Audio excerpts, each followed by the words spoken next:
చూడండి బాబాయ్ గారు, కనీసం రాజకుటుంబీకులైనా ఈ విషయాన్ని బాగా గుర్తుంచుకోవాలి. గుర్తుంచుకునేవి ఇంకా చాలా ఉన్నాయి. బహుకాలానికి ఇంటికి తిరిగొచ్చిన వారు పెద్దలందరి ఆశీర్వాదం తీసుకోవాలి. అవును బాబాయ్ గారు, ప్రణామాలు. దేవుడు మిమ్మల్ని చల్లగా చూడాలి. దీర్ఘాయుష్మాన్ భవ.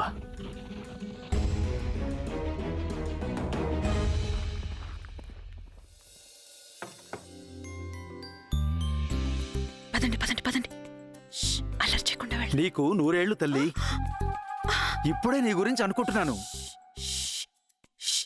మెల్లగా మాట్లాడండి. అమ్మ అమ్మ ఎక్కడుంది? పైనున్నారు. ఇప్పటికీ 10 సార్లు అడిగారు నీ గురించి. చచ్చాను. నిన్ను వెతకడానికి బయలుదేరాను కూడా. అలాగా? అయితే ముందు నాకు ఇది చెప్పండి, నన్ను మీరు ఎక్కడెక్కడ వెతికారు? ముందు నా గదిలో చూసుంటారుగా.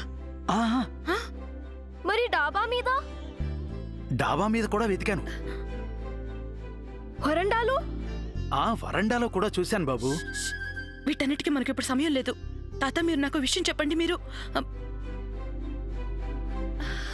పూజ గదిలో చూసారా? లేదు, పూజ గదిలో చూడలేదు కదా. అదే అలా చెప్పారు, బాగుంది. నేను పూజ గదిలో ఉన్నాను. ఇక్కడే ఉండిపోతారా? పదండి పదండి. గాయత్రి,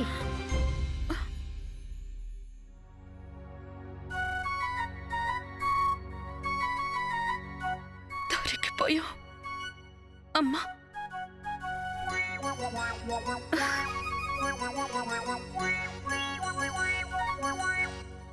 ఎక్కడికెళ్ళావు నువ్వు? అరే, నేనిటు మాట్లాడుతుంటే అటు తిరిగి నిలబడ్డావేంటి? నా వైపుకు తిరుగు. నవ్వండారా? చెప్పు, ఎక్కడికెళ్ళావు? నేను పూజ గదిలో ఉన్నానే. అబద్ధం. నువ్వు పూజ గదిలో లేవు.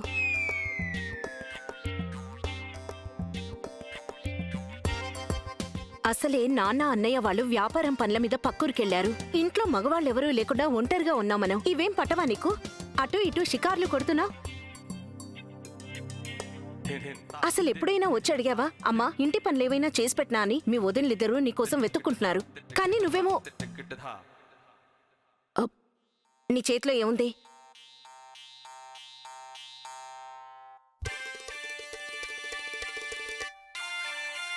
నీ చేతిలో ఏముందో చూపించమంటున్నాను. నా చేతుల్లోనా?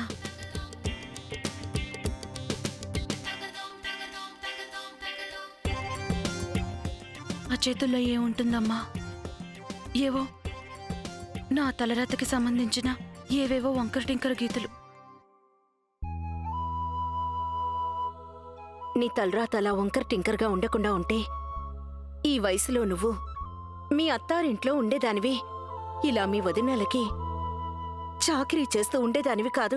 అయ్యో అమ్మా, దాన్ని చాకరీ అనకూడదు, ప్రేమ అంటారు. అమ్మా, అసలు విషయం ఏంటంటే వదినలకి నేను లేకపోతే అస్సలు తోచదు. పాపం నేను లేకుండా ఏ పని చేయలేరు. నీ కూతురంటే ఏమనుకున్నావు? నువ్వైనా అంతేగా.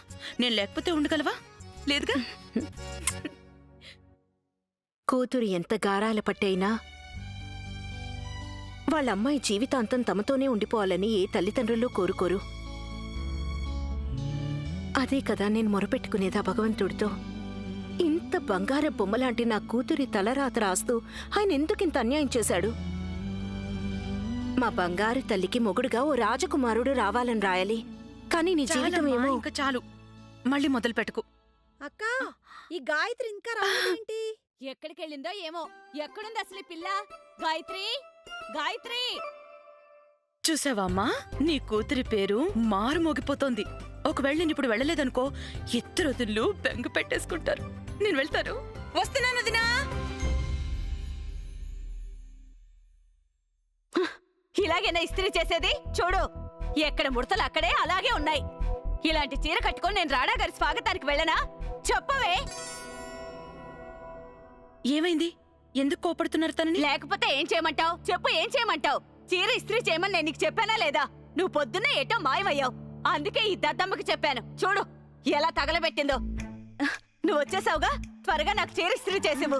నేను అలసిపోయాను, కోపం వచ్చేస్తుంది నాకు. ఇవన్నీ నాకు వదిలేయండి పెద్దదినా, నేనున్నాను కదా. వెంటనే చీరని ఇస్త్రీ చేసి ఇచ్చేస్తాను. ఏది మీ బ్లౌజ్ కూడా ఇవ్వండి, అది కూడా చేసిస్తాను.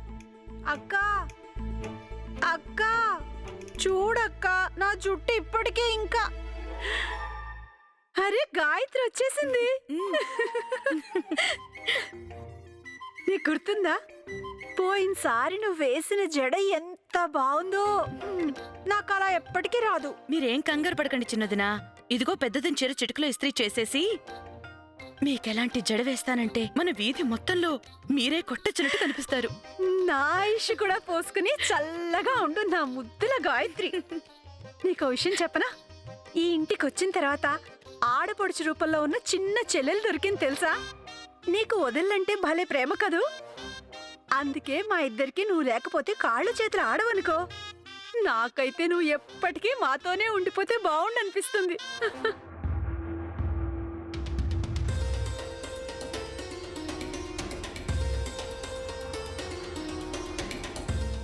అయినా వదినా, నేను మిమ్మల్ని వదిలిపెట్టి ఎక్కడికి వెళ్ళనులేండి. జీవితాంతం మీతోనే ఇక్కడే ఉంటాను. కొంచెం నీ గురించి కూడా ఆలోచించుకో. ఒకసారి నీ అవతారం చూసుకో ఎలా ఉందో. వెళ్ళి బట్టలు మార్చుకో. వెళ్ళు. ఎందుకమ్మా, నేను బాగానే ఉన్నానుగా. ఇంటి కోడళ్ళు ఇంత అందంగా అలంకరించుకున్నప్పుడు ఇంటి ఆడపడుచు పిచ్చిదాన్లా తిరగాలా? అదేమన్నా బావుంటుందా? అందర్నీ అలంకరిస్తావు కదా, పద. ఈరోజు నిన్ను నేను సింగారిస్తాను. ఇదిగో నా ముచ్చట్ని కాదనకు. అమ్మా, నువ్వు నన్ను అలంకరిస్తానంటే నేను నిన్నొద్దంటానా? అలా జరుగుతుందా అసలు? పద.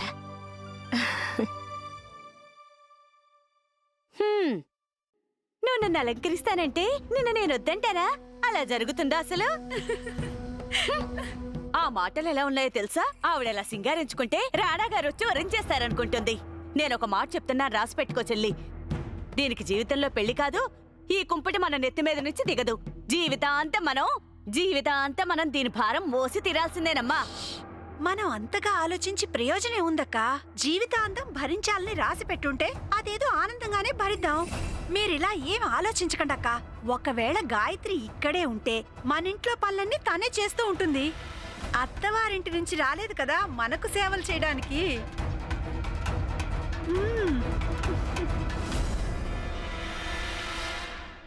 రాణాగారు, నా అభిప్రాయం అడిగితే మనం ఈ ఊరేగింపు సంబరాన్ని రద్దు చేస్తేనే మంచిది. ఎందుకంటారు? ఎందుకంటే ఇప్పుడే కదా ఎంత పెద్ద ప్రమాదం తప్పింది. అంటే నా ఉద్దేశం, మీరు ప్రమాదకర స్థితిలో ఉన్నారు. అలాంటిది మీరు ఈ గుర్రబండిలో స్వారీ చేసుకుంటూ నగరంలోని ఇరుకైన వీధుల్లోంచి వెళ్తే ఏదైనా జరగచ్చు. ఏ ఇంటిపై నుంచైనా అజ్ఞాత వ్యక్తి ఎవరైనా తమపై దాడి చేయవచ్చు. నాకైతే మీరు నేరుగా రాజమహల్కి వెళ్తేనే మంచిదనిపిస్తోంది. వేరే కారు ఏర్పాటు చేస్తాను. రాణాగారు, మీరు మరింత జాగ్రత్తగా ఉండటం మంచిదే. మా రాజుగారి మీరు. ఎస్, కరెక్టే లక్షరాజ్. I'm the king. ఇదే కారణంగా మీ అందరి మాట కాదంటున్నాను. ఈ రాజ్యంలోని ప్రజలెవరైనా సరే తమ రాజుని పిరికివాడనుకోకూడదు. మేము గత 6 సంవత్సరాలుగా మా రాజ్యానికి దూరంగా ఉన్నాం. మా పాలనలో ప్రజలందరూ సురక్షితంగా ఉన్నారని వారిలో విశ్వాసం కల్పించాలి. వారికి వారి రాణాగారి అండ ఉంది. కనుక ఈ ఊరేగింపు ఖచ్చితంగా జరుగుతుంది. కానీ రాణాగారు. రాణాబాబు, ఇక్కడి ప్రజలంతా మిమ్మల్ని రాజుగారి ఆహార్యంలో చూడాలనుకుంటారు. సైనికుడి దుస్తుల్లో కాదు.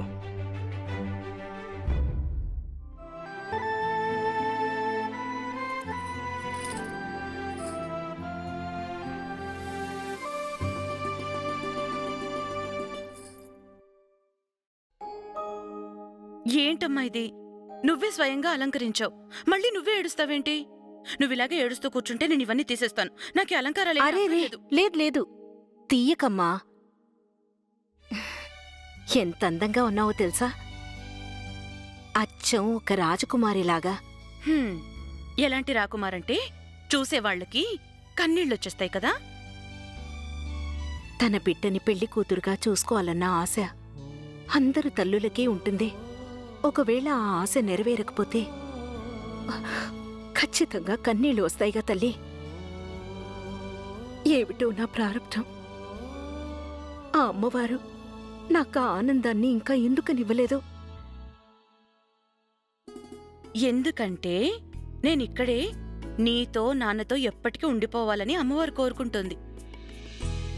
అమ్మా నాన్న జీవితాంతం తోడుంటారా? ఈరోజుంటారు, రేపోతారు. నీ గురించేనమ్మా మా బెంగంతా. రేపు మేం వెళ్ళిపోయాక నువ్వు మీ ఇద్దరు వదినలకి దాసిగానే ఉండిపోతావా? అమ్మా, ఈ చావటాలు పోవటాలు గురించి మాట్లాడుకు. నువ్వు గాని నాన్న గాని ఎక్కడికే వెళ్ళటం లేదు. అయినా అమ్మా, మనింట్లో మన పని మనం చేసుకుంటే దాసి అయిపోతావా? వాళ్ళు నా కొదిన్లు. అలాగే మరి నేను వాళ్ళ ముద్దులు ఆడపడుచుని. ఏమీ తెలియనట్టు నటిస్తావేంటి?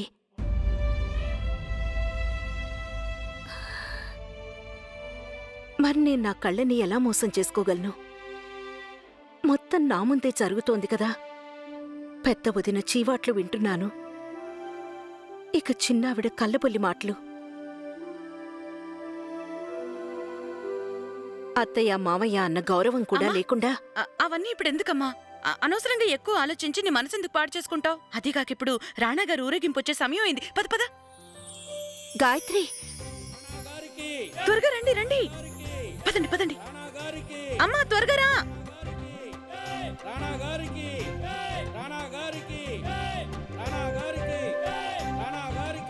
వదినలు త్వరగా రండి. అమ్మ త్వరగా రా.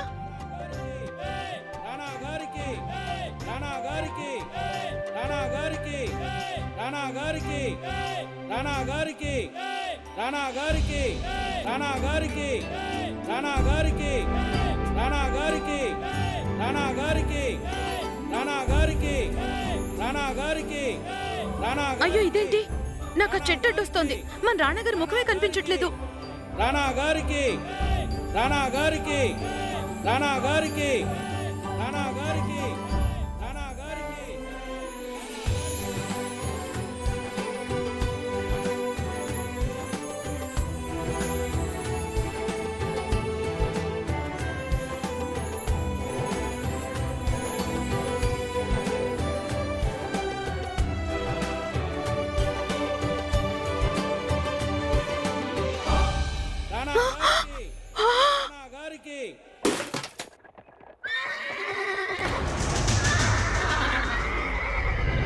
గాయత్రి,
రాణాగారు మీరు ఇట్స్ ఓకే, మాకేం కాలేదు.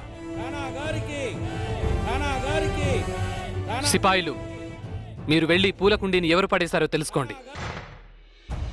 రండి.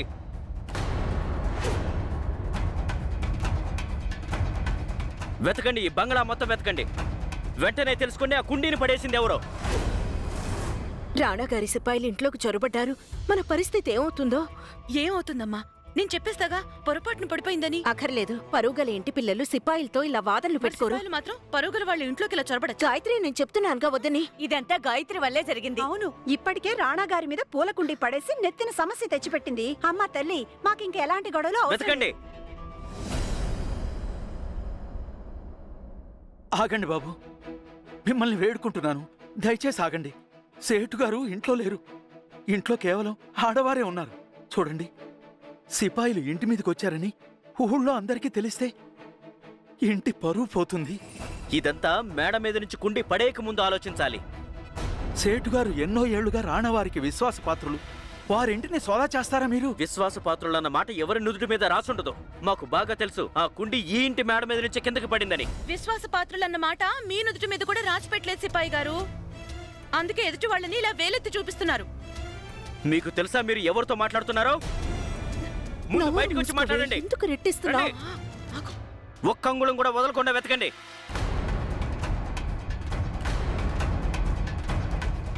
ఆగండి. ఏం జరుగుతోంది ఇక్కడ? ప్రభు, ఈ ఇంటి మీద నుంచే రాణా గారు ఆ పూల కుండి పడింది. ఆ కుండీని ఎవరు పడేశారో తెలుసుకోవటం కోసమే ఇక్కడికి వచ్చాం. మేము ఈ ఇంటిని సోదా చేయాలనుకుంటున్నాం, కానీ కానీ మేడ మీదకి రావాల్సిన అవసరం ఏముంది? నేను చెప్తాను. మాకు రాణా గారిని చూడాలనిపించింది.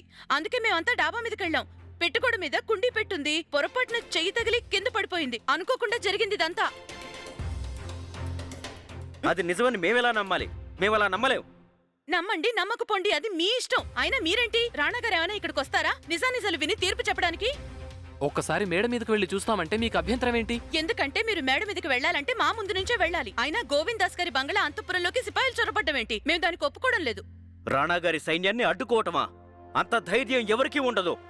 అయితే వెళ్ళి మీ రాణా గారిని అడగండి, వారి రాణివాసంలో ఎప్పుడైనా ఎవరైనా సోదాలు చెయ్యొచ్చా అని. లేదు కదా? సామాన్యులకు ఎలాంటి గౌరవ మర్యాదలు ఉండవా? మీరు అలా ఎలా వచ్చి సోదాలు చేసేస్తారు? గాయత్రి, కాసేపు నోరు మూసుకొని ఉండవే. నీకు దండం పెడతాను. కానీ అమ్మా,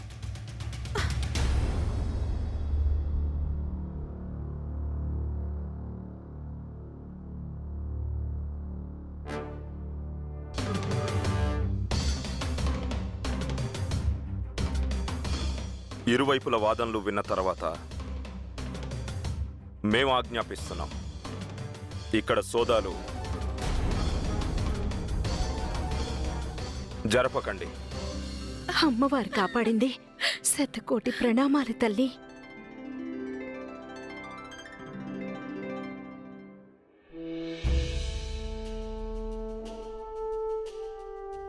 సిపాయి, అందరూ వెనక్కి మళ్ళండి. చిత్తం ప్రభు. మీ అదృష్టం బాగుండి రాణా గారు మమ్మల్ని వెళ్ళిపోమని ఆదేశించారు. లేదంటేనా? రాణా గారికి రాణా గారికి రాణా గారికి రాణా గారు ఆదేశించారా? అంటే ఆ గుర్రం మీద వచ్చింది వారు రాణా గారా?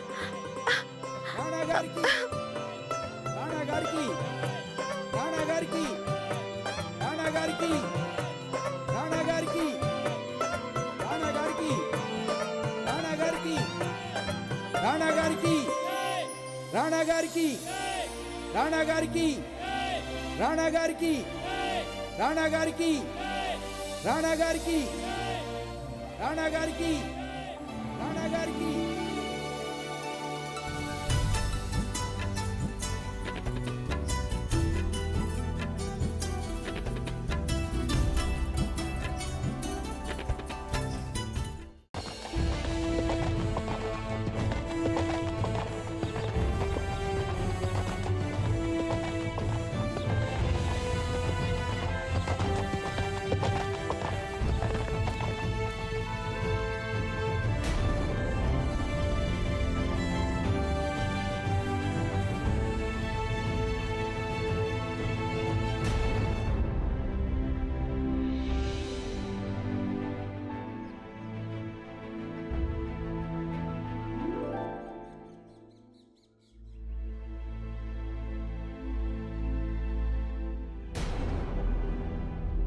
ఏమైంది రాజమాత?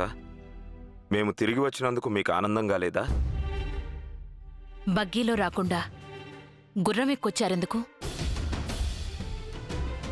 మేము దేనిపై స్వారీ చేసినా సరే వాటి కళ్ళాలు మా చేతుల్లోనే ఉండాలనుకుంటాము. జవాబు చెప్పవేంటి గాయత్రి? ఆ సిపాయిలతో పేచి పెట్టుకోవాల్సిన అవసరం ఏమొచ్చింది నీకు? ఒకవేళ కోపం వచ్చి ఆ సిపాయిలు తుపాకులు ఎత్తుంటే ఏమై ఉండేది? ఇక్కడ రక్తపాతం అయి ఉండేది. మనందరి ప్రాణాలు పోయిండేవి. కానీ నీకెప్పుడు దేని గురించి ఖాతర్లేదు. ముందు వెనక చూసుకోకుండా ఇష్టం వచ్చినట్టు చేస్తావు. మన అదృష్టం బాగుండి రాణాగారు ఇక్కడికొచ్చారు. అలా రాణాగారు ఇక్కడికి వచ్చుండకపోతే మన పరిస్థితి ఏమై ఉండేది? మీ నాన్నగారు ఇంట్లో లేనప్పుడు, మీ అన్నయ్యలు కూడా లేనప్పుడు.